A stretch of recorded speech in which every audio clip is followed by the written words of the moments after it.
You've dealt with a few different instances where you are buying and selling mining claims. So what does that mean when we say mining claim? So, and this is specific to two states, Colorado and Alaska. Don't listen to my advice for anything. Like if you're trying to do oil and gas or anything like that, I don't know anything about that. But these were all accident deals where in Cripple Creek, Colorado, which is a big mining town, I had contacted a seller that inherited a large portfolio of mining claims from her brother. And that's kind of what had me get started. The way it works with property ownership is there are surface rights, which is what most of us deal with. There are mineral rights, which is what's below the ground. And there are air rights, which is above the ground. I have not dealt with air rights, but I know I was meeting a developer yesterday that's dealing with air rights because there's like an airway that goes above their land. But mineral rights typically, in a lot of states, they've been severed from the property. So you're able to sever these rights and you can buy one or either. And this portfolio of mining claims that I had happened to have unsevered mineral rights, meaning that both the surface and minerals conveyed with the land, which I didn't know what I was doing at all for the first couple deals. I didn't buy the entire portfolio from her, but I bought two, made about 20 grand in a couple days on it. I don't even know what they're mining for out there, but it's just an additional kind of tool that we've learned of, hey, in certain areas where a lot of land investors won't touch these deals, I've started to figure out, hey, in this particular market, I'm going to look for surface plus mineral rights and be able to set the market a little bit.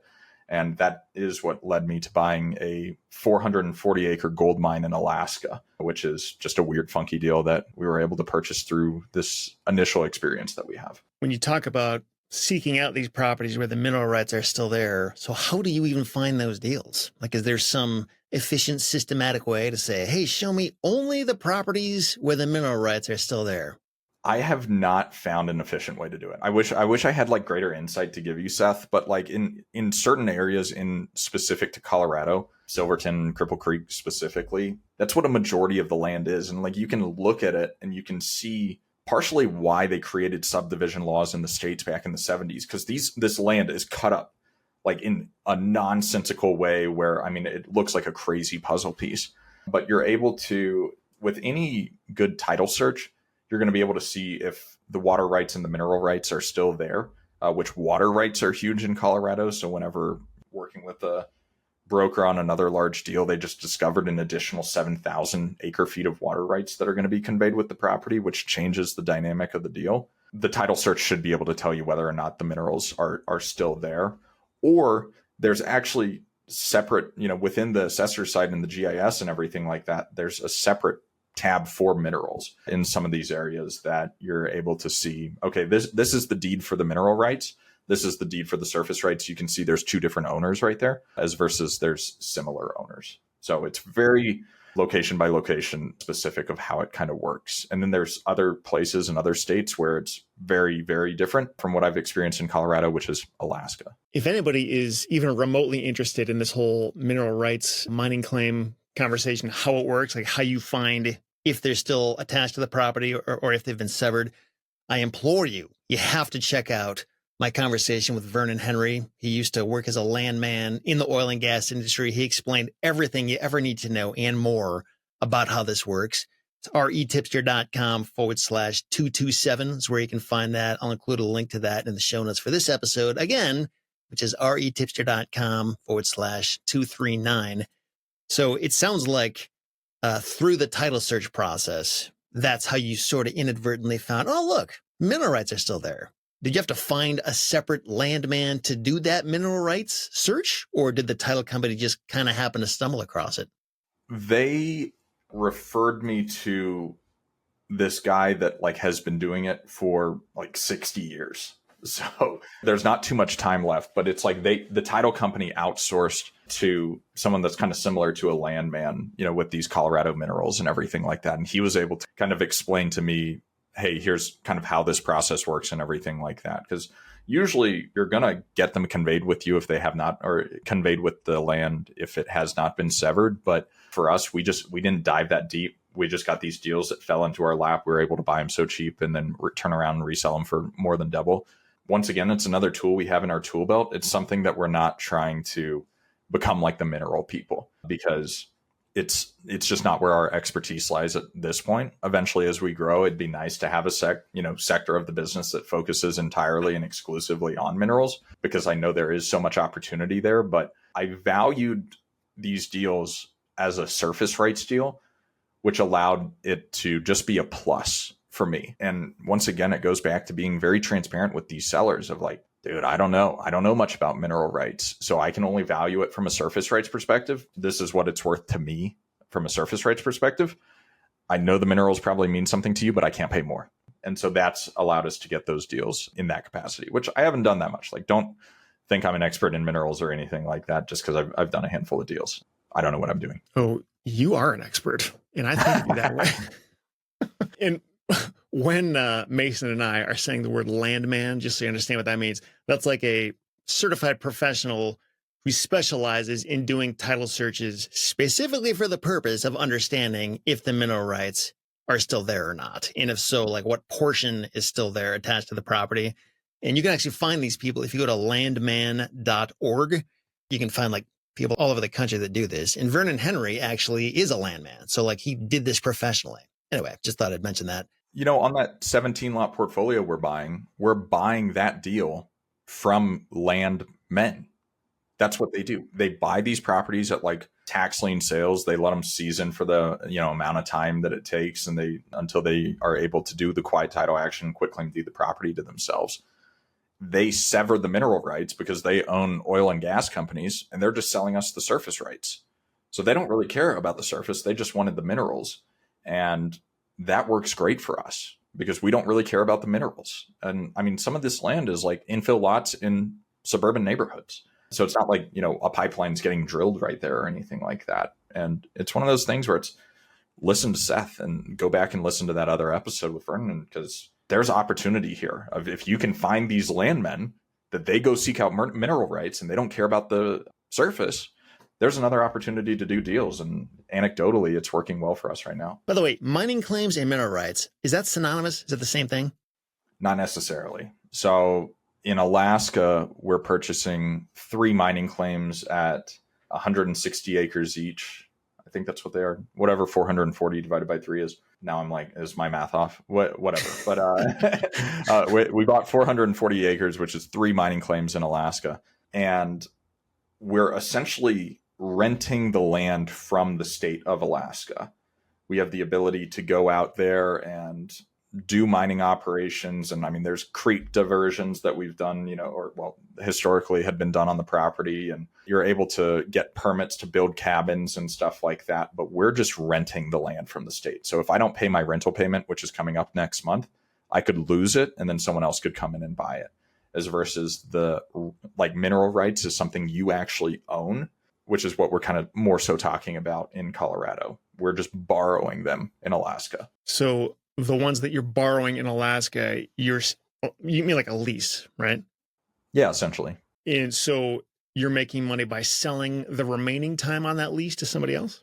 Yeah, you can own it in perpetuity if you continue to pay the annual rental payments. And that's what they call it, is rental payments to the state. So as long as you're paying the rental payments, like I own the claims, which the claim is essentially a lease from the state of Alaska. So I could theoretically own this forever and go mine out there forever if I pay my annual payments, which is a few grand a year for all of them. I mean, it kind of just sounds like property taxes, right? I can own this property forever if I continue to pay the property taxes. That's how I understand it. Okay. When we say mining claim, are we talking like gold specifically? Or like, what is it people are trying to mine?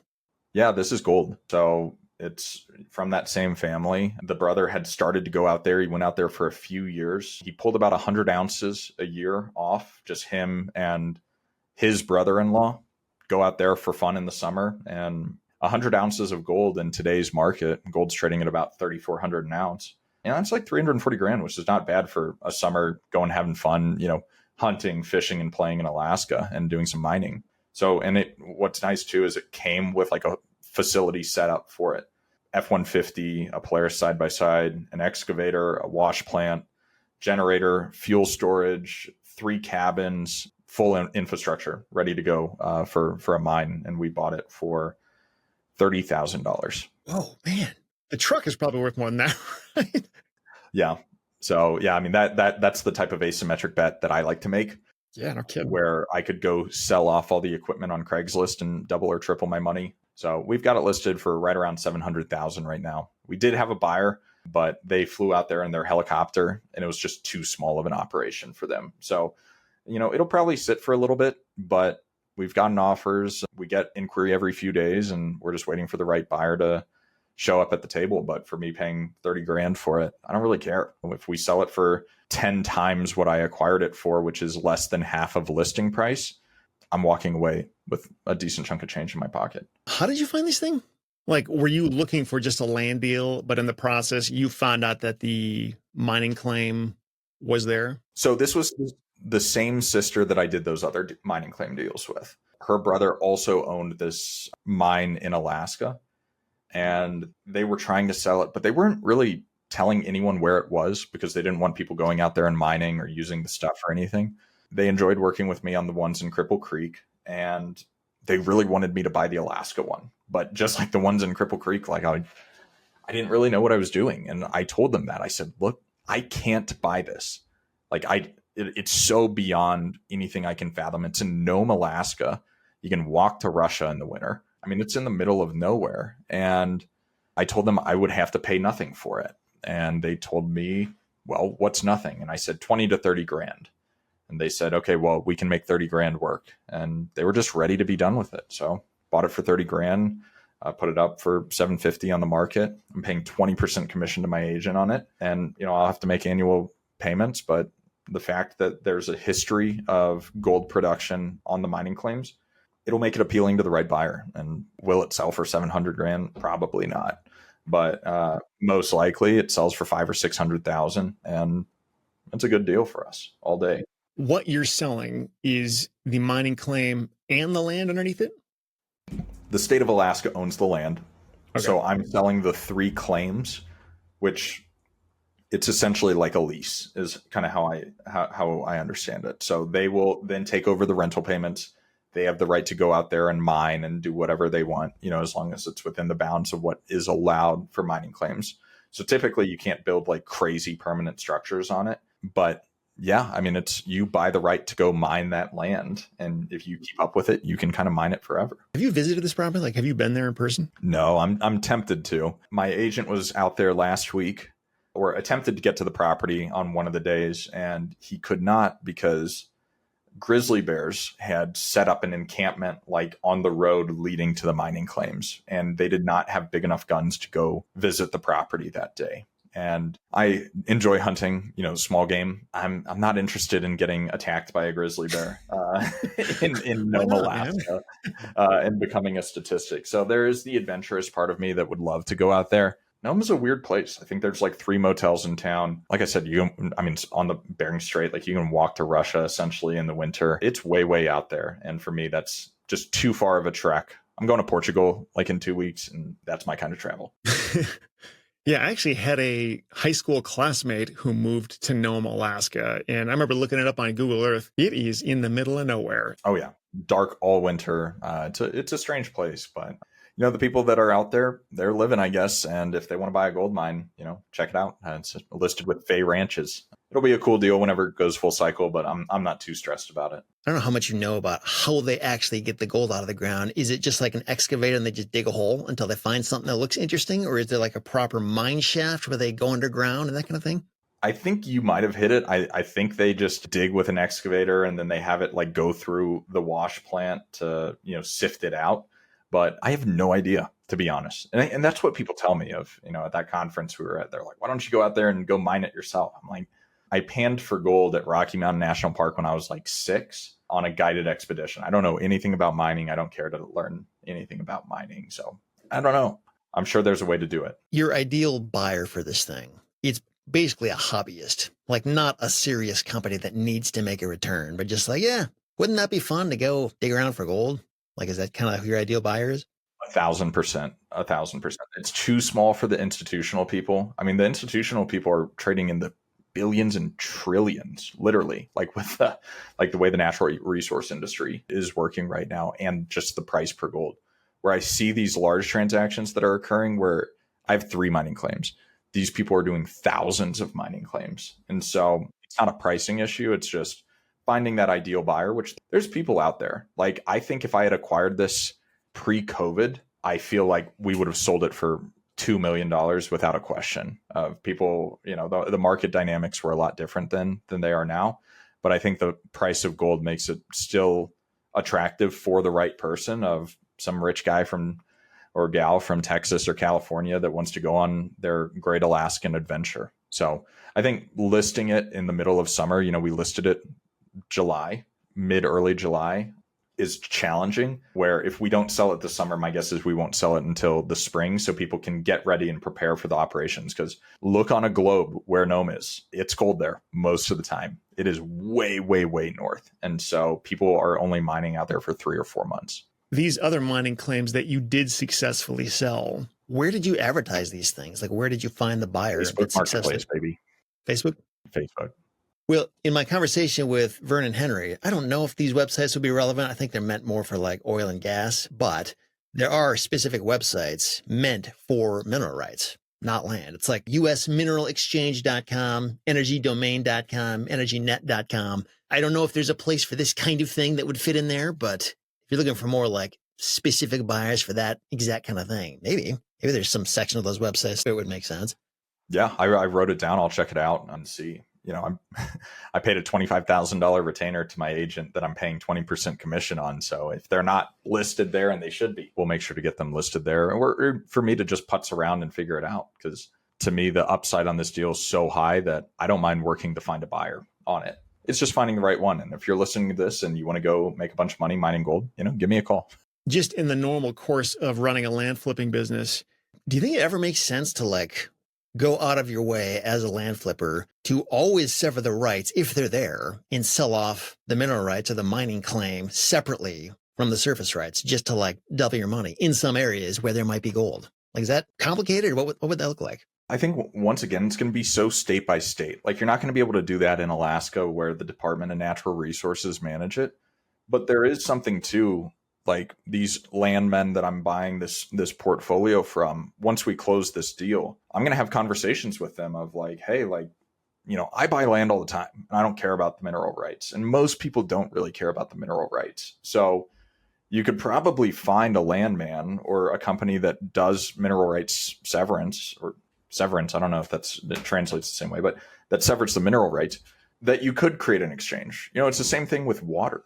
I know some big water deals that have been done where a lot less water selling for many, many tens of millions of dollars than I've come across in the dealings that I've done. So there's a way to do it, but there are experts that I would recommend consulting with, like a landman or a water broker, that you can figure out, does it make more sense to sever and sell off to a town or a city, or does it make sense to convey as is? It's the same question with minor subdivisions of, does it make sense to do a minor subdivision because you think you can get it for more, or is the land more valuable as is, as a 200-acre farm compared to 540-acre lots? And so I think evaluate it and create a system that works for you.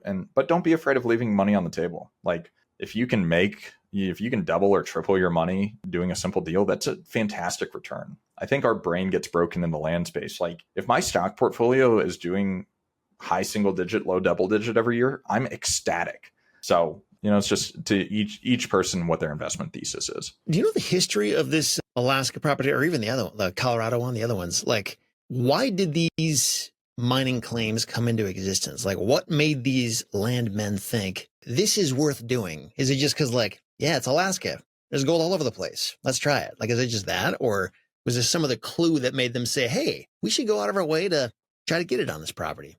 I don't know, honestly. I mean, I think that's how Alaska generates a decent amount of revenue every year. Because, I mean, what else is anyone going to do with these properties that are truly in the middle of nowhere? But they can chop it up and then lease it out where you pay a few grand a year. So I don't know what the revenue statistics are for Alaska specifically. And then Colorado, I mean, that's what people came out here for, during the gold rush. And over the next century, these parcels got split up in really, really bizarre ways, which led to a lot of the subdivision regulations that came out in the early 70s to make it so where you can't just do this. And so, there's weird property lines, but I wish I knew the history of it, but I can speculate all day of probably because weird miners from the late 1800s came up with some strange ideas.